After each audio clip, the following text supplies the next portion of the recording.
What is going on, everybody? Welcome to Wednesday night, 9 p.m. with another episode with your boys reporting eligible live, man. Falcon fans, it's the optimism is being tested by 1,000, man. It's time, ladies and gentlemen. We're going to have that uncomfortable conversation. We're going to touch on some things, but we will recap that Panthers loss. We will highlight the Aints game, but there's a lot of other things that we need to discuss revolving our beloved Atlanta Falcons team, man. But bro, talk.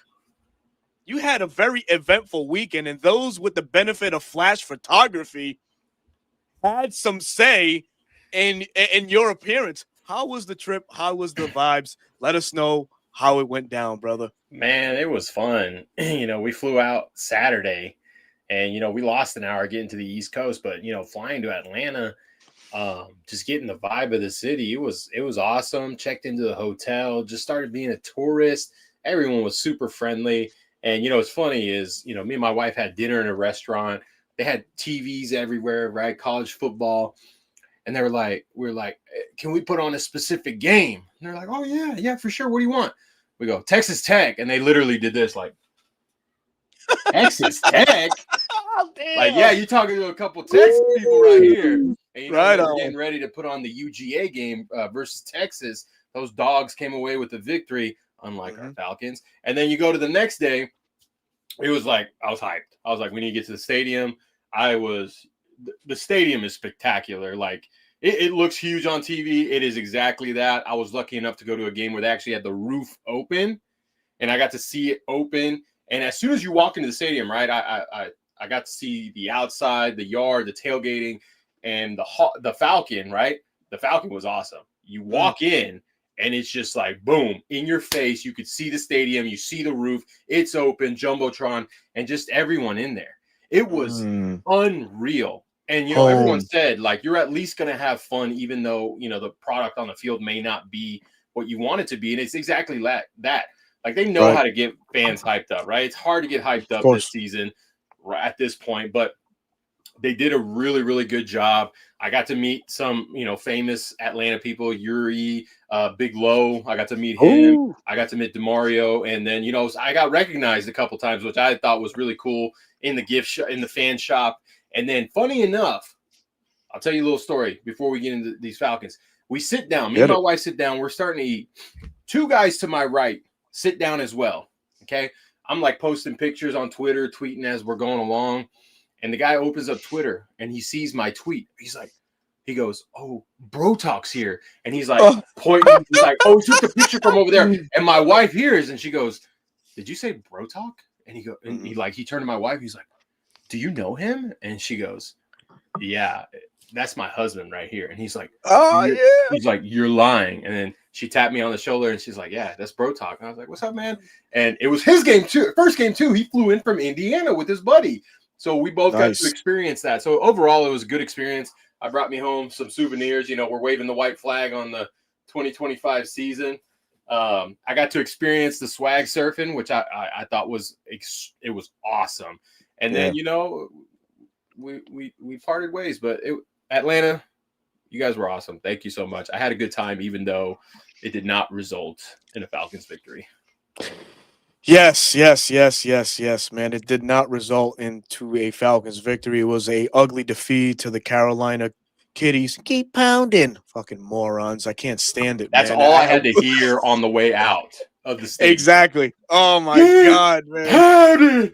Keep pounding. Like, people make fun of our Rise Up motto, but, like, keep pounding? Like, come on, bro. That's you should have said, keep pounding, and we held you under 100 yards. Not Bryce Young, though. Can't really say much there. I know. Oh, man. But let me go into the chat because the chat is lit, man. We got well over 100 plus folks in here already. We certainly thank each and every one of you guys for catching up with us live now at 9 p.m. But our brother Dwayne Ruffin, he says, what's up, fellas? Unfortunately, it's time.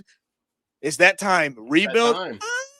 I don't know. We'll get a little bit more into that. Nikki Pitts, what's happening, Nikki? Hope all is well with you.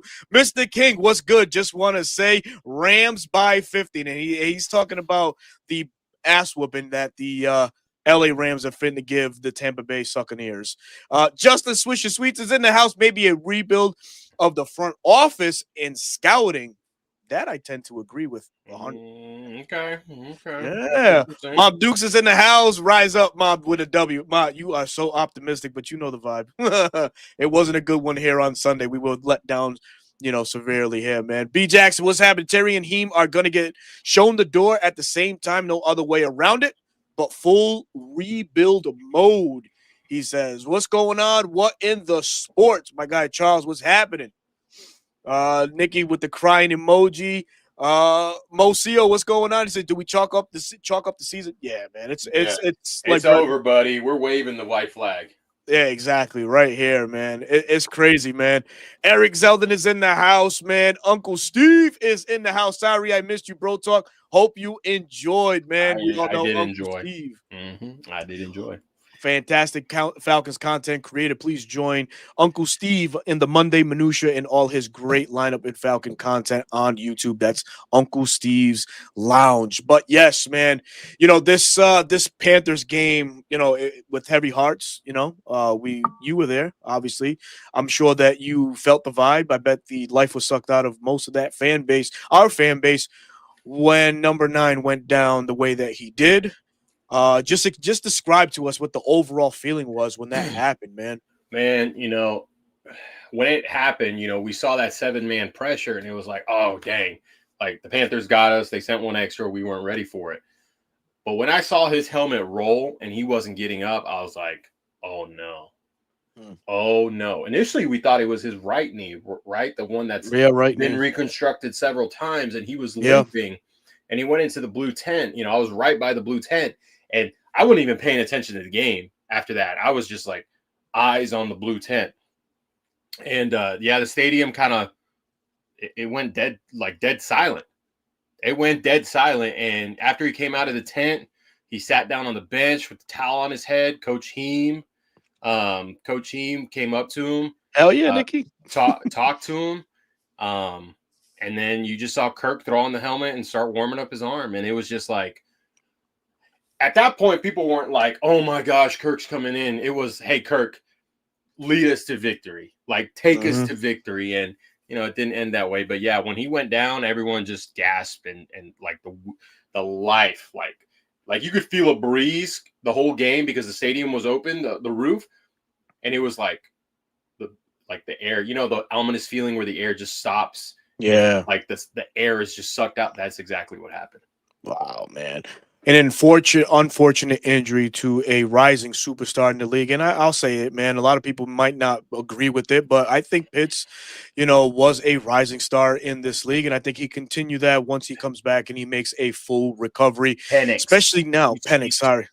I might have said something. Pitts, I'm sorry. Penix. Yeah, my mind's all flustered. Woo! Wrong unicorn. Anyways, but yeah, man, it was troubling to see him down the way that he went down. In the fashion that he went down.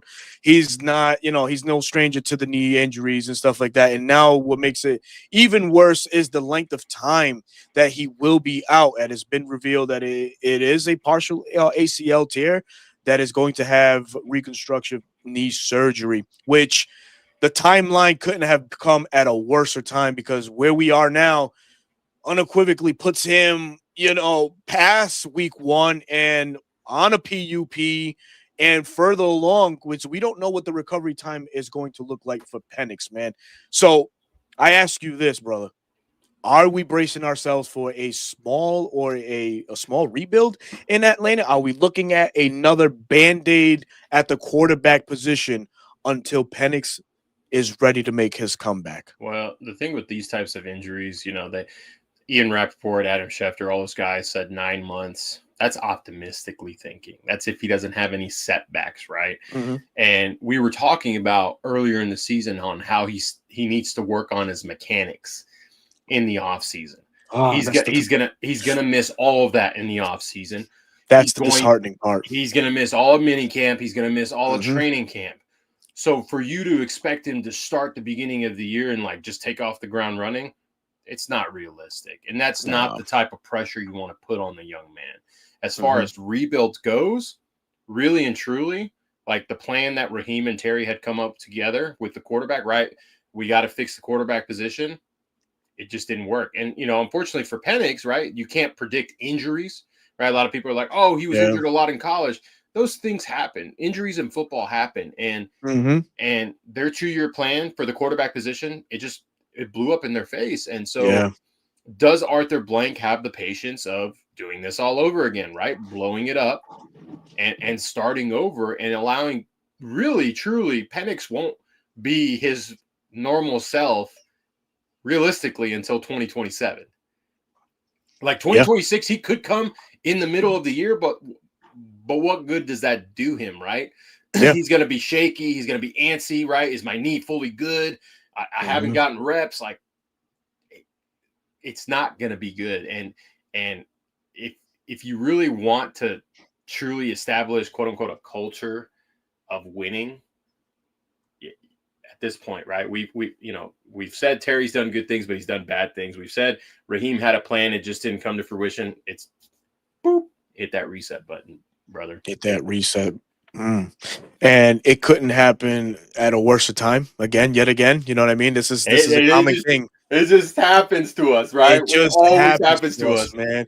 Already as it is, we've been 8 years in the red, man. It's just no good fortune has happened for the Falcons other than, hitting on guys like Bijan and Drake London and Matthew Bergeron and these guys that we brought in, the new Falcons, right? Because obviously in those respected years, we've come up short, has landed us into the top tier of the NFL draft, in which we were well on our way into that metric this year, but unfortunately we do not have our first round pick. But given these factors, right, with the injuries and whatnot, does this buy Raheem an extra year with the Falcons due to everything that's been going on? I would be shocked if it did at this point. We talked about it, right? If Penix didn't get injured and you saw some flashes, right? And the Falcons happen to finish 7-10 again, or 8-9 or 9-8, right? Let's just say something like that. Miss the playoffs. He could use that to his advantage and say, hey, you know what? Zach's leaving. We weren't clicking on all cylinders. Look what Jeff's done with the defense. Sure, it's improved slightly, but we fixed the pass rush problem. We've done certain things. I can do the same thing with bringing in an established coordinator or an up-and-coming coordinator that I have confidence in, right? Kind of hang your hat on that one. Now, when you're probably, I don't see more than 5 wins now. I don't see us winning all but 2 more games this season. You've got the Rams, brother. You got the Bucks again. You got the Seahawks, even the Cardinals, right? And then even I don't feel confident at all playing against the Aints in New Orleans, right? Yeah. It doesn't look good. So then Arthur Blank's like, well, they told me we were in win mode now, which we did have the pieces, right? Yep. So we did trade that first rounder this year, which I was told, the plan was to pick towards the end of the first round, which we all believed, right? But now it looks like that pick could be a top 7, top 5 pick. And you can't pick one of the best players in this draft. Now, do we all love what JPJ is developing into? I think so. I think so too. But, right, the argument is always going to be, could you have gotten Arvell Reese? Could you have gotten Ruben Blaine, right? Yep. Like other edge rushers that could do what JPJ is doing now, but maybe in a different type of body. It's hard to think about, because if they do hit a full reset, now what does it look for Jalen Walker? What does it look for JPJ? What does it look for Billy Bowman? What does it look for Xavier Watts? Zach Harrison now on his fourth defensive coordinator. Rook, Brandon on their third defensive. This isn't good for young players who have shown that they can be good players. So it's unfortunate, right? Because we're gonna hear it all season, all off season, until we get through April, right? Yeah. So that's why it's if we do blow up the button, Arthur Blank needs to understand 2026, don't go in with expectations of winning. Yeah. Really and truly, unless they bring a young, bright offensive mind or an established offensive mind, you get that bridge quarterback, everyone's throwing Mac Jones out. Daniel Jones. Daniel Jones is going to be a free agent, but I think he's earned himself some money. You know, there could be potential cap casualties, right? What if Kyler Murray's cut? I don't want Kyler Murray, but what if they bring Kyler Murray in? Jacoby Brissett, what if he's a free agent? Like, so many different pieces. So you could potentially win, but you could also potentially do what the Falcons did in 2007, where you're picking third overall, which may benefit us because we may end up taking another quarterback, and now you've got competition between Michael Penix and that said quarterback. Yeah, well, you can also have the Matt Schaub situation where you can trade, the backup for a premium pick, as the Falcons did in that year too. So it's a gamble, but it's something that we have to wait and see. And like, much is being said around the league now, second round picks are just as good as. That's my brother, guys. Is it? That's my brother. Oh man, that's crazy. Thanks for tuning in, Bro Talk. Bro Talk's brother Chris. That's crazy, man. But yeah, man. Even as it's being said around the league, like second round picks, they're just as good as first round picks. And the way that we're trending into that, top tier of being one of the first teams picking in the second round. So we'll be able to land premium talent, whether the Falcons elect to go wide receiver or offensive tackle, something to that regard. The Falcons will still land in elite talent, just not in the first round. To your point, though, guys like JPJ, they're panning out. They're going to work. My other question is, though, for you, Bro Talk, and be as unhinged as you possibly can in this one, right? We get a new regime in, but are they tied to Michael Penix? Will that regime be tied to Michael Penix? Do you think that regime will be allowed the flexibility or the freedom to just make the organizational decision to say, yeah, from afar, he's great. He's just not a fit for what our vision is. We're going this route.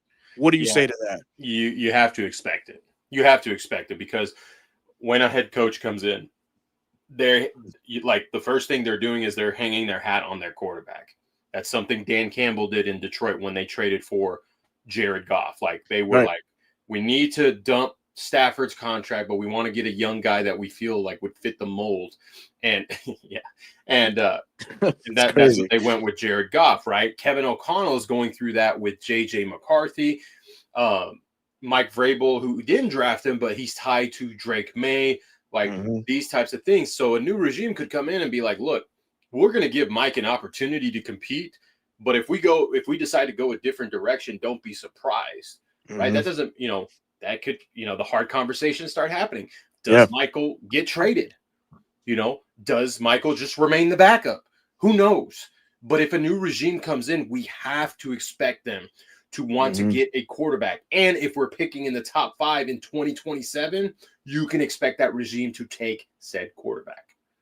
Yeah, man, that's that. Hey, listen, when Terry came in, he had to make the hard decisions. Matt Ryan, Julio Jones, and so the regime that's coming in, if the Falcons do elect to go that route, which I feel like is going to happen, Black Friday in the NFL, or at least for the Atlanta Falcons, is going to be every bit of black, because I feel like they will be cleaning house, especially if our record, especially with the losing record that we're going to have, man. I just don't have that much optimism left in me to say that the Falcons will even be at 500 or even scratching close to 500. So we're gonna leave it at that, man. But to anything else going on for the Falcons, obviously with Raheem possibly being gone, now the candidates start coming, the names start popping up, and obviously with Raheem, obviously Terry Fontenot is tied to that, so we might be looking for a package deal yet again in 2026. Have you come across any names that might be interesting you in the right now as a clear vision path or a clear path for the Falcons in 2026? What are you hearing? What are you seeing? Or what do you feel as far as names coming to Atlanta at this point? So GM wise, I haven't dug too deeply into. My first thought is always look at rosters that are consistently constructed very well. Right? Thank you. Detroit, as much as people don't like to say, are kind of steered away from this team now. LA, right? That front office always seems to find a way to build and find talent, especially day 2, day 3. Hold on. I think I know where you're going. Oh, you know where you're going, right? Kansas City, Philadelphia. Yep. Hell, even Dallas, right? Dallas drafts really well. Will McClay actually is one that strikes my fancy. I think he's the director of the scouts, or I think that's his position. He strikes my fancy. Baltimore, right? Someone under DeCosta, right? DeCosta, that's his name. DeCosta, Eric DeCosta. So someone like those types of franchises is where you want to pluck from. And I really truly think that Terry was plucked from New Orleans because of their management of the cap, right? Arthur Blank knew where we were headed with Matt Ryan's contract, Julio's contract. Excuse me. So that's why primarily he was brought in, right?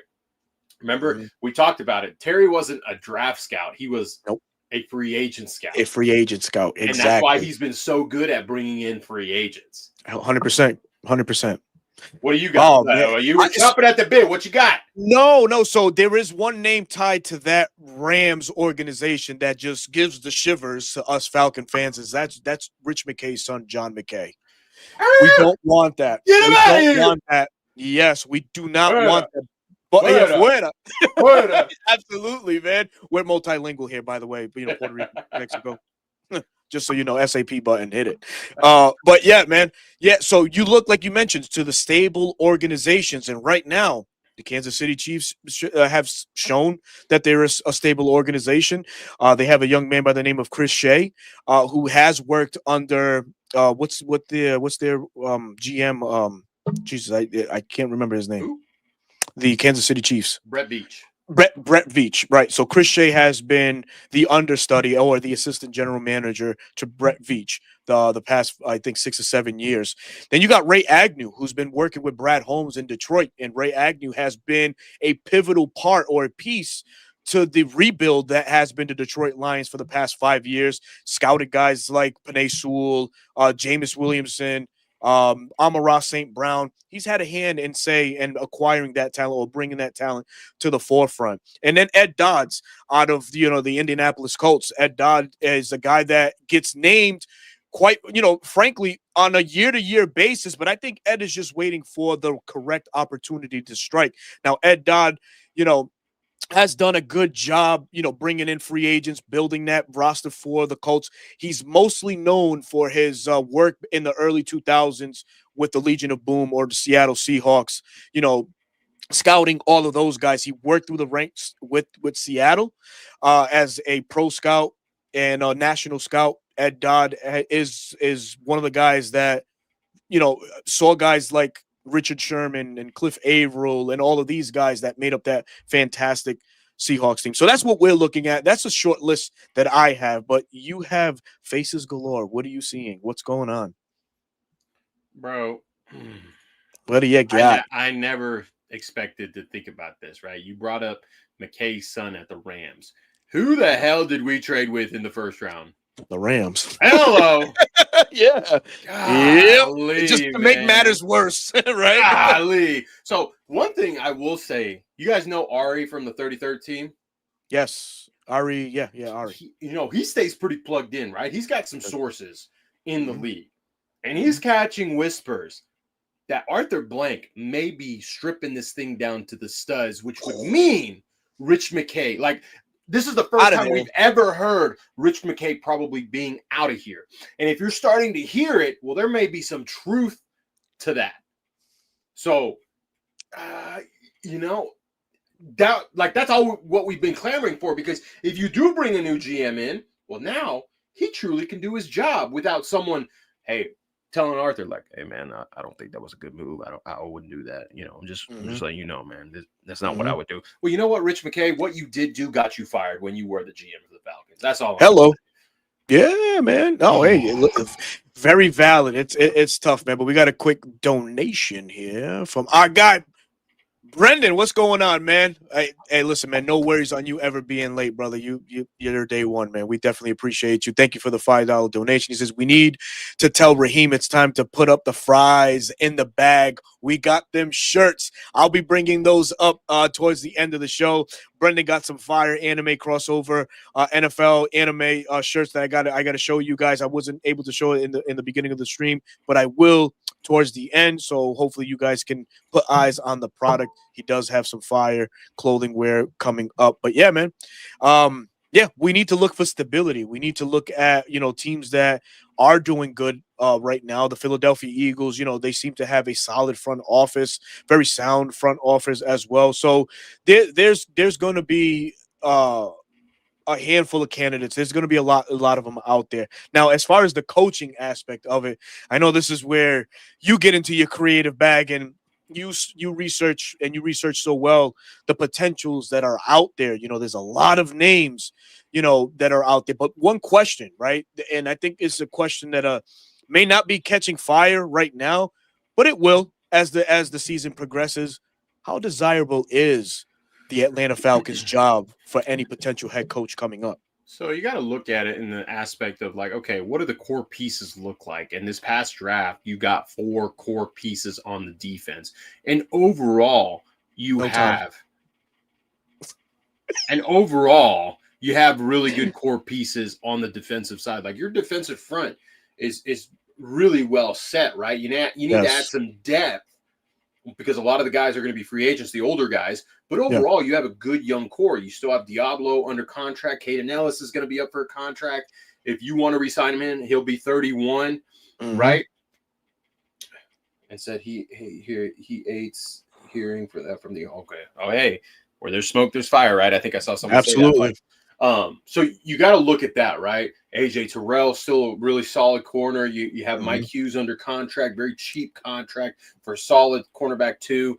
So like, okay, you look at it and be like, okay, defense, like I like what I see, right? I just got to add some pieces with the GM.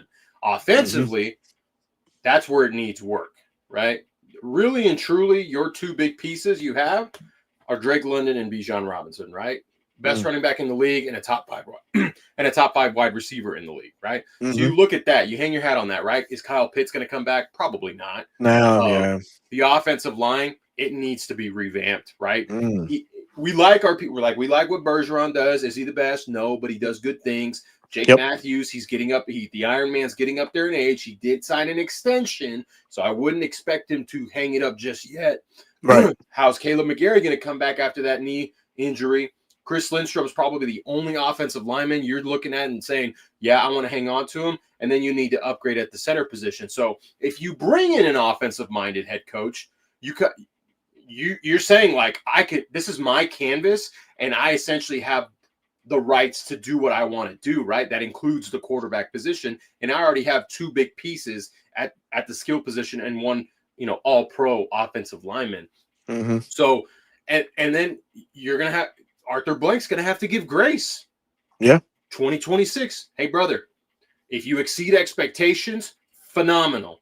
But I'm really not going to hold you accountable for what happens on 2026. That's your year to establish what you want this identity to be for the team and how you want things to roll. And then 2027, that's really where you need to kick things up. Yeah. Okay. So let me, before I get to that question again, Craig, what's going on, man? Appreciate the donation, man. $5 bid for my guy here. He says, if the Packers are stupid enough to fire Matt LaFleur, then the Falcons fire Rod the next day and overpay for him. I mean, we all know Matt LaFleur should have stuck around with the Falcons longer than he did, obviously. But he was one of Dan Quinn's biggest fumbles. Yep, one of Dan Quinn's biggest fumble was not promoting him after, Kyle Shanahan left. That should have been our OC going forward, not Steve Sarkisian or anybody else that was brought in after that. But yeah, man, if they are dumb enough to let him go, I know this is a hot rumor going right now. I think it was 680 The Fan that broke some news about this from Atlanta. I think you tweeted about it. You heard it here first. You were one of the first ones to call this Matt LaFleur situation to Atlanta. And then, the radio station got involved in it and saying that they're hearing whatever rumblings they're hearing that Matt LaFleur is in hot waters in Green Bay. Sure, if he's let go, bring him on in. He brings a solid foundation offensively. I think he can maximize the potential of what we have currently on here now. He knows how to work with a shaky offensive line. We've seen Jordan Love behind so not so great offensive line, but they have retooled, right? And obviously with free agency, money will expand, especially after we get rid of that Kirk Cousins contract. There will be some guys out on the street that we can bring in, plug and play. And if Matt LaFleur is the said guy to be the head coach, then I think he'll make it work for sure. But any other coaches you have in mind other than Matt LaFleur, like the day balls are floating out there. Mike McCarthy's flowing out there. The very popular Clay Kubiak, excuse me, he's flying out there. What is your take? What do you feel is the right fit for the current talent that we have now on this Falcons team? The right fit? I mean, it would be LaFleur, honestly, because he would, hey, let me hire a good defensive coordinator. I need you to really lock in these young core players and let me fix the offensive line. But as far as anyone else, right? Clint Kubiak's the hot name. I don't think he comes here. I think he's headed to New York, personally. New York saw good things from Jackson Dart, Cam Scatabo. The offensive line's getting retooled, and they have a pretty good, solid defense. Brian Dable intrigues me because he's a no BS type coach, and he'll kind of kick you in the rear end when you need it, but he also connects with the players on a personal level. Like he gets the best out of them. And I think he was just kind of, I wouldn't say dealt a bad hand because he kind of helped build that roster that he had, but he's got experience winning, right? His first year, he went to the playoffs with Daniel Jones of all people, right? On the back of Saquon Barkley before he departed. This coaching cycle is not great. It's not. It really isn't. Great. So then that's why I have had reservations. Is like, do they actually fire Raheem? I think they should. I think Raheem has just proven that he really wasn't ready for this, right? Maybe mentally he was, but what's translating onto the field is not what he's been trying to say he can do or whatever the case may be, but it's not great, right? So you're gonna have to sell someone on, like, if it is Brian Dable, hey Brian, you got plenty of time to work here, right? We're not expecting these things. We know we're going to have to bring in a quarterback to bridge, and then we can talk about the future after that. Joe Brady is a young and up and coming OC. My problem with Joe is sometimes he gets cute with his play calling, right? Yeah. Yep. Does he have the same results if he doesn't have the Josh Allen, right? That's a good question. I don't know, right? You don't know. But Cliff Kingsbury's name's thrown around, right? You have options, right? But just know that this coaching cycle here is not great. So if we hire some guy and he doesn't do great and someone else comes better, don't kind of like Gerard Mayo's situation. It's like, oh my God, yeah. Hey, we're gonna go a different direction. Hey, Mike, you want the job? Okay, it's all yours. Absolutely, man. Oh man, our brother Bones here with a great question. He goes, who is the lesser known head coaching candidate you guys think could happen? Like really obscure. Let me go first. Defensive minded, unfortunately, from that Rams organization, Chris Shula. Yeah. I think people are tarnished because of Zach Robinson. Yep. Yeah,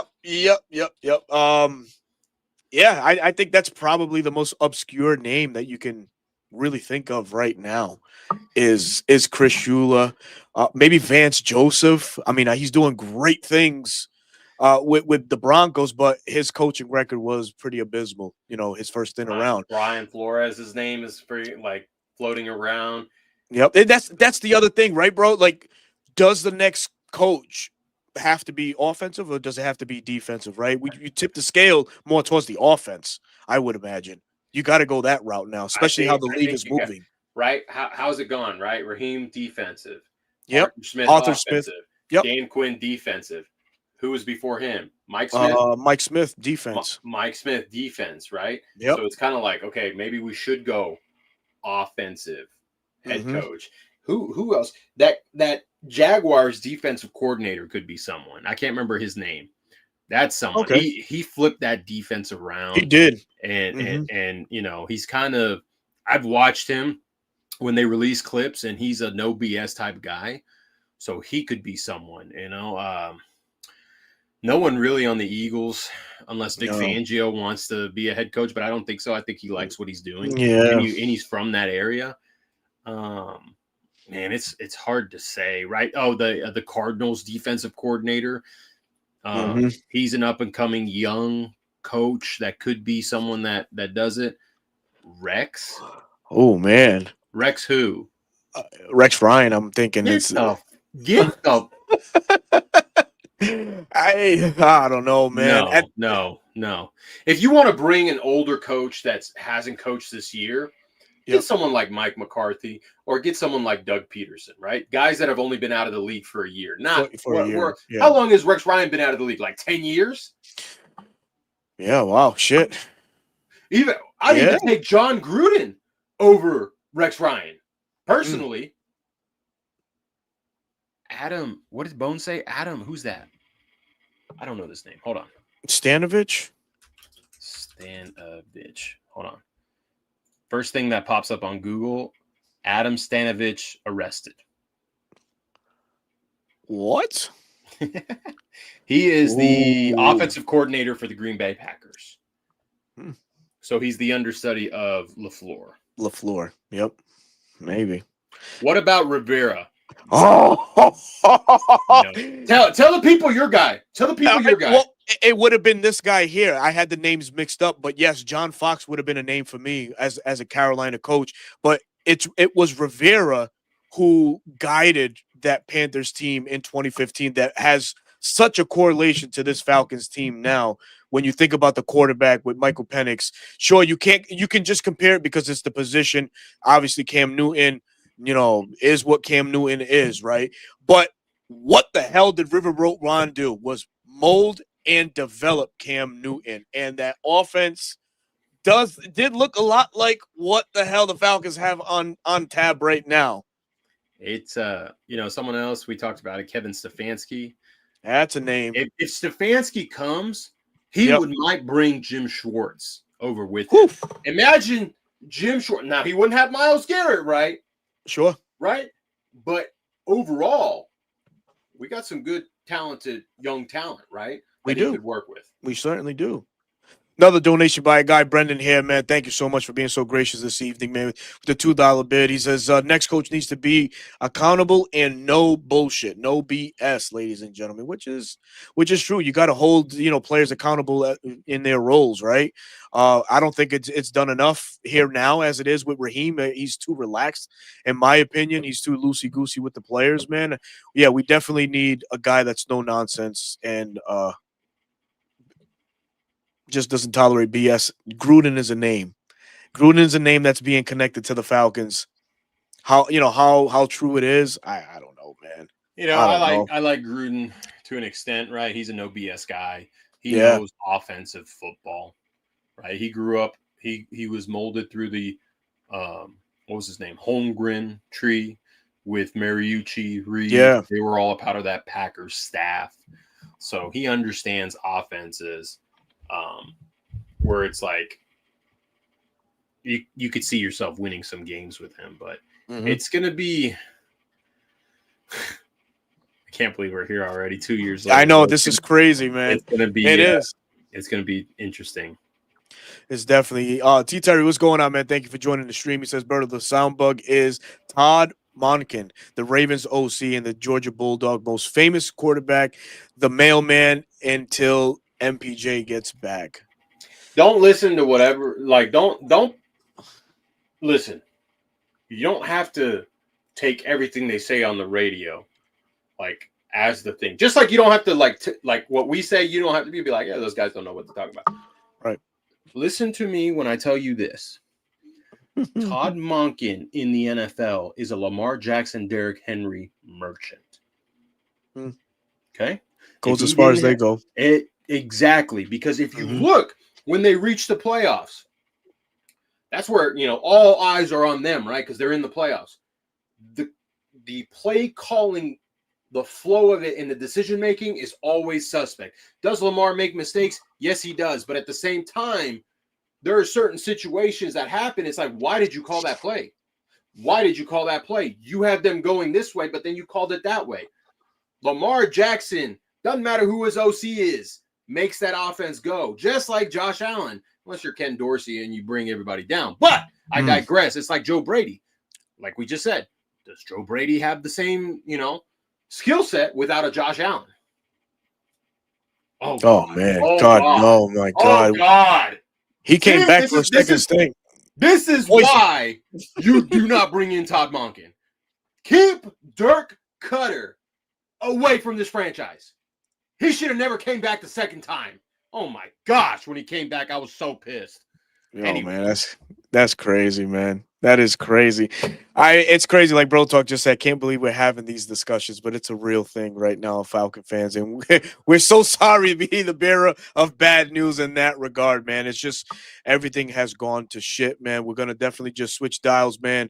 We're 40 minutes in and it's been a spirited conversation. Great, vibes from the chat. Great speech like always. Great talk like always, man. The Carolina Panther game. The good, the bad, the ugly, if you want to call it that, man. Damn. The offensive flow in the first half was fantastic. Oh, my gosh. It was great. You know what I mean? I think we saw some power, right? It was ugly. It was ugly, but it happened, right? Yeah, well, the reason it happened, I'll tell you why, is because number 7 is Please generational. There it is. Exactly. Yeah. Oh my God. Yeah. So if we're thinking about the same play, is it where he improvised and bounced it out? Okay. Brother, I saw that and I was like, we pulled a guard. And even me and Big Low at halftime were like, did you see that? Like, we got all excited. And then you see the all 22 and you're like, what the hell are they telling these guys? Like, if it wasn't for 7, like, no, that wouldn't have happened. Like, there were plays where they blocked really well in the run game. Like, they were. But then there were some plays where it's like, guys, what the hell are we doing, guys? Why are you stepping that way? Why are your hands here? Why? Like, so many questions. And then it's like, Dwayne, what are you telling these guys? Like, brother. Yeah. True, man. It's like, I mean, I have reservations about Elijah Wilkinson as it is. I don't think that's the tackle you want in a pulling situation or in a power situation. Well, it was Kyle Hinton that pulled. It was Kyle Hinton. I'm sorry, Kyle Hinton is what I meant to say. Like, that's exactly what I would, but I would have preferred maybe like a Chris Lindstrom or something like that. So a dog that would get after it, not Kyle Hinton. Anyways, man, our friend Kerry here, who's always optimistic about our Falcons, man, we've been relegated to tears, man, these past couple of days. She's third time's a charm. Ha ha ha. Just kidding. Laughing to keep him crying because my goodness, we would bring back Dirk Cutter. I mean, why wouldn't we? Oh, it'd be such a Falcons thing. Exactly. Going back to the X, bro. That's be such a Falcon. Like, we can't, like, it didn't work out for a reason, but let's go back. Like, you broke up with your ex for a reason, but you want to go back? Yeah. Come on, man. Yeah. But like you were saying in the first half, dude, there was like that stadium was rocking. Like, seeing Michael hit Drake over the middle twice. Yes. Twice in that second drive. And it was like after that first 3 and out, like the offense couldn't be stopped. We put up 21 points in the first half, and you're like, okay, like, even if we don't replicate that, but we put 10, 14 points, 17 points, like, you're going to win. You're going to be able to outpace 2 year with with what the Panthers had. And it's just like, it was just a tale of two halves. And, and I joke because I wasn't in my seat to start the second half. I was coming back from meeting Big Low and all of them. And it was like, but it didn't even matter, bro. It didn't matter because it's like the Panthers made adjustments and we didn't. Yeah, here we go with the adjustments. Bijan Robinson in the first half, 16 carries, 96 yards, and 2 touchdowns. The second half, 7 carries for 8 yards. It's ridiculous. Crazy, man. Now, I will say there were some drops. Sure. Okay? Yes. There were some big plays called back, right? But that goes to coaching, right? Sure does. Drops happen. But when they happen more than once, that's a problem, right? Everybody likes to say, well, you fired Ike Hilliard. Shouldn't have you gotten better? You did for a minute, and then you went back. So it's like, okay, TJ Yates, what are you doing? What are you doing? Right. And then the most overwhelmed coach in all of football, by the way. Bro, get TJ Yates out of here, bro. Like, he has nothing to me to the team, in my opinion. He shouldn't even didn't he survive Arthur Smith? Yes.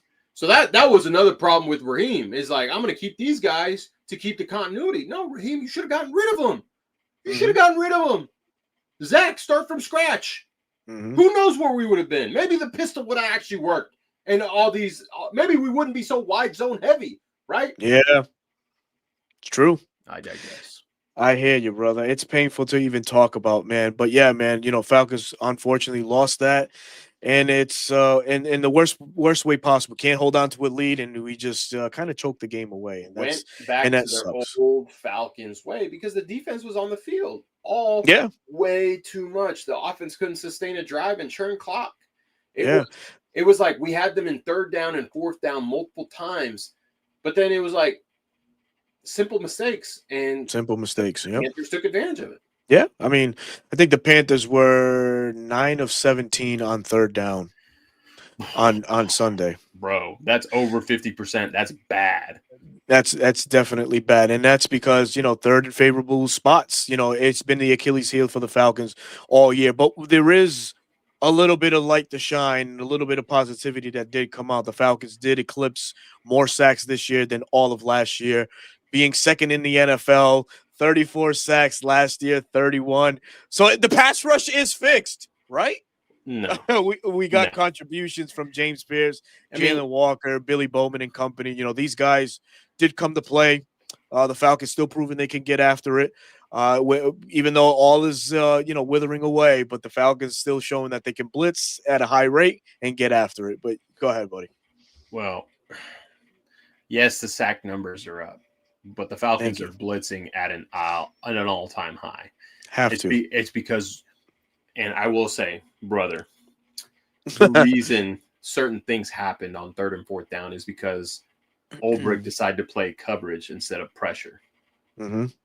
And I think that ended up biting him in the butt because on that last touchdown to T-Mac. Oh, God. Caden Ellis was in coverage, man. It just happened to be the call, right? Canales lined up McMillan in the slot, and he got the matchup. But the problem wasn't a double move by design. It was just a little flat arrow route, right? That's all it was. And then McMillan saw that Bryce was still looking, so he turned the route up. That's what happened. And we only rushed 3. We dropped Brandon Dorless as a kind of like not a spy, but just a rat zone. And Bryce had all day. Like the right side where the field side that he was looking towards was very well covered. But the moment he broke the pocket and T-Mac went up the field and Caden was covering him, that was a wrap, dude. Like no linebacker can, unless you're maybe Fred Warner can do it, but no one else can. Like that was a wrap. That was a bad call by Ulbrich. Man. And then again, that makes me question: is Ulbrich really the guy? Is Ulbrich really the guy? Again, I'm going to tell you on the first touchdown, the T-Mac. Okay, you're in zone, right? You're 12 yards, 11 yards away from the end zone. AJ's on T-Mac. They send Jimmy Horn across the formation. He goes baited him. So AJ has to bump out. Yep. Jesse Bates is in the end zone, and T-Mac has a choice route. What do you think he's going to do? Oh, he's going to just cut it right in, man. He's going to turn. That's it. And show his hands. And it was an RPO. So what did Ronnie Harrison do? He bit in. He bit, which created a void. So why are we giving that cushion in the red area? I don't understand that either. Schematics and that's coaching. Right? Yep, that's exactly what it is. Bump out your corner. Who's making the adjustment to cover that area? Because if there was someone there, who knows what happens on that play? So that's why I start to question: is Ulbrich still the guy? Because we get excited. It's like, oh, sacks, yes. Which we want to get excited for sacks. But we're not getting there with just 4. Nah, we're paying the price in other ways, on the defense with that, man, because it leads to mental errors and liabilities in zones, right? And that's kind of been what's stuck to the Falcons all this time. Let me tell you this: Leggett doesn't know how to separate. Leggett is a mid receiver at best. T-Mac knows how to separate. T-Mac is a good wide receiver, right? I hate that he went to Carolina because I actually liked him coming out of Arizona. Okay, Xavier Leggett, mid. You know that fourth down where he caught it and Xavier Watts nearly tipped it? Yeah. You know that one? Yeah. His guy that was supposed to be man coverage on him was on the other side. Like he was like, oh, my guy's over there. That's number 35, Mr. Brooks, who's getting kicked on all game. God, man. Which leads to maybe a glimpse into the future with Kobe Bryant, coming onto the field, only plays 6 snaps. Oh, but damn it, man, it was a spirited 6 snaps that Kobe played. He brought energy. He brought energy on that opposite side of AJ, man. And on that run play, he let it all out on that play right there, man. Hopefully, this next week we might get Mike Hughes back. We don't know, but definitely we need to pull the plug on the Natron Brooks situation. Once a preseason darling has kind of like withered away now, he's relegated. He should stay with not even at that because he fumbled the goddamn ball on special teams. I was walking down the steps back to my seat, and I was like, what the hell happened? I was like, did they onside kick it? They didn't announce it. And then my wife's like, no, the returner fumbled. They thought it was Agnew at first, and then I found out it was Brooks. Yeah, get his ass out of here too, dude. He offers nothing. Hold on. It's not Agnew's fault. No, the whole system itself on special teams. What Marquise Williams is teaching him. Yeah, 40 can't block. Charlie Warner gets blocked or gets messed up. Teagan doesn't know how to block. Like it's bad. It's bad in all 3 phases. I've been trying to tell you from the beginning, sir. No, this man is Superman, and I'm Batman. Okay, man, hell no, bro. I love it, man. Appreciate your support, T. Terry. Oh man, so obviously we got to switch dials and talk about rivalry week, hate week, as we all know. The Aints, we go down there. We have to play the Aints, man. We definitely do. What kind of Falcons team will show up? This is a Falcons defense that welcomes back Divine Diablo, the devil himself, coming back to the middle of this Falcons defense. Are we going to get some of the inspired play that this defense showed around that Buffalo Bills game, in a game that I feel as a Falcons team, we fucking peaked. I'll say that until I'm blue in the face. We peaked in that game. Yeah. That was it. That was the best showing both offensively and defensively for the year. That was it right there. So we get Divine Diablo back. He's going to be cast up. But will it make a difference, in your opinion? Are we going to do enough to slow down Tyler Shook and company? Because this is a Tyler Shook that did have this Saints offense playing a little bit better, and obviously coming off a bye, they are, a whole lot more. They're going to be a whole lot more ready and prepared for this Falcons team. This is an emotional Falcons team at that, because losing Michael Penix, losing Drake London, who will not be at the game on Sunday. What are your thoughts, right quick, with getting back Diablo, man? I mean, he provides a boost, right? I like what Ronnie Harrison was doing in the meantime, but Diablo is just a different animal. Going to have the club on his forearm, like we had mentioned that he could have done after San Francisco, but they decided they had depth with number 40, Mr. Bobblehead, and that bit him in the butt when Diablo went to IR. I think the defense will be fine. I think they'll give problems to Shuck. Kelvin Banks is playing well. Fuaga plays well. The interior of their their offensive line isn't great. They just released Brandon Cooks, so really all they have is Chris Olave, right? Juwan Johnson too. And Juwan Johnson, right? Yeah. But I think defensively we can hold up. It's the offense where it's like I'm not expecting a win. I'm gonna be watching so I can criticize, but absolutely, I don't think we win. Lisa said, "I'm just going to Stinky Town to eat. No expectations with Kirk Cousins under center." Hold on. He thinks she said under center. Brother, the first snap when he came in right under center, I'm like, what? I tweeted out, I was like, Zach Robinson's got to be dead ass trolling right now, because he has 60% of his snaps were under center. Like, you're telling me you haven't been working on that with Mike? You're telling me that? So who's the problem, right? It's you. The common denominator, Coach Zach Robinson himself, man. That's crazy, brother. It's hate week, but I don't feel confident at all. I have no confidence going into this game. You know, Tyler Shuck showed some life, right? He showed that he can make some plays in that pocket. He's a good improviser. Right. He extended plays. And even though Kamara's washed, he looked good against the Panthers. Don't be surprised. And then you want a Chase Young that actually playing pretty good, Carl Granderson, right? Brian Justin Brees in the middle. Reed's talking his mess. Like, I think it's a low-scoring game, but I don't think we win. I hate to say that too, man. I hate to say that they're going to beat us, but I think they will. And you know what? If they run up the score on us, that might be the end of Raheem. Honestly, dude, I thought the end of Raheem should have came on Sunday because of the fashion that we lost the game in, man. Yeah, you blow a lead, but it was close, right? So you have that argument. But if you get blown out to your hated rival on the road, knowing dang well that you're fighting for your job, no, there's no reason to keep going. No, man. No, man. Shit, man. Do we even get into the score prediction and X factors as we're closing the show? Well, X factors for me. Yeah, we can. I'll do X factors. X factor is going to be Diablo, right?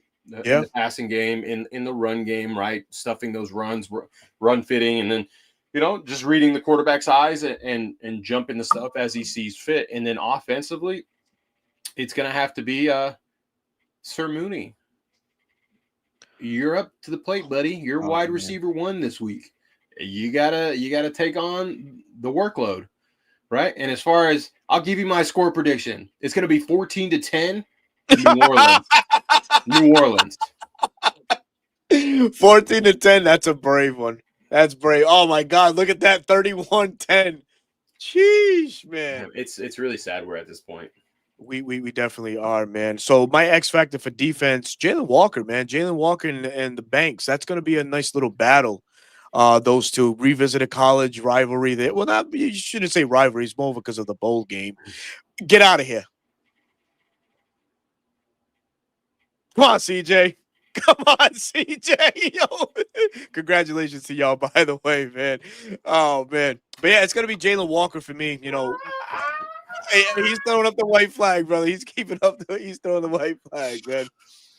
Oh, man. But yeah, Jalen Walker is for me on the defensive side for the Falcons. Jalen Walker has woken up, man. And will he wake up again on Sunday versus Calvin Banks, who he's owned in his time with Georgia and playing against with Texas? So Jalen Walker for me. Offensively, I don't even know where to go, man. I mean, do we even fucking say it's Kirk Cousins? That's the X factor going into this game. I think I'm gonna go with Kirk. See how how far Kirk can take this train of the Falcons, man. That's running out of steam faster than you can say hi, man. So Kirk Cousins, X factor for me. And can he deliver? Doubt it. And Jalen Walker for me on defense. Score prediction wise, man. Yeah, I think it's gonna be a low scoring game, man. But I'll go 21-17 Falcons. Okay. On the road, baby. On the road. Does Kirk get his get back after getting hurt last year? Exactly. Oh, hold on. Hey, bro, the man, you damn right. Brother will never hear the end of it on the NFC South round thing if that happens. Oh, my God. So, I was criticized for coming up with excuses on why the Falcons are what they are, right? But I just can't. You help me decide this one, right? So if something is not working, what do you blame it on, right? It's not necessarily who do you blame it. It's who you call. Who do you call out? In this regard, yeah, the Falcons are struggling as a team, so you can say it's coaching. It's not an excuse. It's a fucking fact. Zach Robinson. How is that an excuse? Like, people that say that when you're just pointing drives out, me nuts. Yeah, it's like we're not making excuses. We're pointing out the fact that the coaching staff has done a terrible job with this team. It was TJ. You guys come up with excuse after excuse after excuse. Brother, how is that an excuse? Hold on. You want to talk about excuses? You keep complaining about Mickey Loomis. So who's making the excuses? Oh, exactly. Mickey Loomis is not ready to be a GM. Nah, brother. You're talking about excuses right here. Exactly. Come on, man. You see how ludicrous that sounds? It is, and so it's like, listen, how is it? How is excusing? How is an excuse when you're pointing out the defect that is the Falcons coaching staff right now in Zach Robinson and everything that we've done thus far to really kind of, but not really, but like fail Michael Penix in his progression as a quarterback. It's not there. We're not meeting the expectation that is Michael Penix and vice versa because it's the wrong staff to have around Michael Penix Jr. I went on about it yesterday, but TJ kept calling out, "Oh, you're just making excuses." It's not fucking excuses. I'm not saying we lost the game because of because an of incomplete pass or referees, referee or or they blown got away ball. with one or something like that. No, That's so no, dumb. man. No, man. God, But yes, you can find all of that every Tuesday night at 8 p.m. on the NFC South Roundtable. But man, we've come and we've hit the hour mark, man. We peaked at 600, man. We certainly appreciate everybody that came through this evening to support us as you guys always do on a Wednesday, 9 p.m. Twisted Tea. Wow. drinking Okay. sorrows. It's drinking away your sorrow. He says 35-14 Atlanta with 6 sacks. Wow, that'd be Imagine that. crazy. I I mean, mean, I would 6 be sacks. happy. I would be happy. I mean, 6 sacks. Hey, listen, it's doable. You know, we've 13 sacks the last 2 games prior to the Panthers game. It's doable. It's doable. But bro, talk, man. Let the fans know where they can find you, man. You and your great content, brother. As always, guys, short form Batman. content. What? Batman. Short form content. TikTok, Instagram, YouTube, wherever you get it. No, not at that one. At Dirty Bird Central. Long form content has been paused this season. It's been personal life's been it's been busy. Let's just say. So short form's all you guys are getting this season. But just know that I try and it's been mainly Falcons, but I try to do NFL as a whole. But daily tweets at BK2 on the Bird app. It is still the Bird app because we call it tweets. Yeah. Yeah. Hey, King, man. Appreciate you, man. You've been a supporter, and we definitely appreciate you, man. Thank you so much for always coming through and showing love and support, man. He says free money. Rock on, brother. We appreciate that, man. But yes, man, this mug here you can find on the 95 North Falcons Talk Show and your other hosts or co-hosts on Reporting Eligible Live, which comes at you live every Wednesday night, 9 p.m. Eastern Time. You can also find me on Bleacher Report, post-game analysis and breakdowns. Whether the game goes good or bad, I got to show the mug and explain the do's and don'ts of the Falcons, win or loss, on Bleacher Report every Sunday or primetime game, post-game reaction show. Short form content comes at you in that direction too, Monday through Thursday. And on Tuesdays, you can find me on the NFC South Roundtable, myself and the other. I'll just pause it and just say others. It's a lively conversation. I had a JD Bertan moment there. Don't you worry about it. But until then, man, listen, we'll give you your Wednesday evening back. Please come back and join us next Wednesday. I'm sure we'll be as candid as we were tonight, and we'll see where we are as far as the Falcons game on Sunday. But until then, he's Bro Talk. I'm your boy Berto. We'll give you your Wednesday evening back. Peace, everybody. He's waving.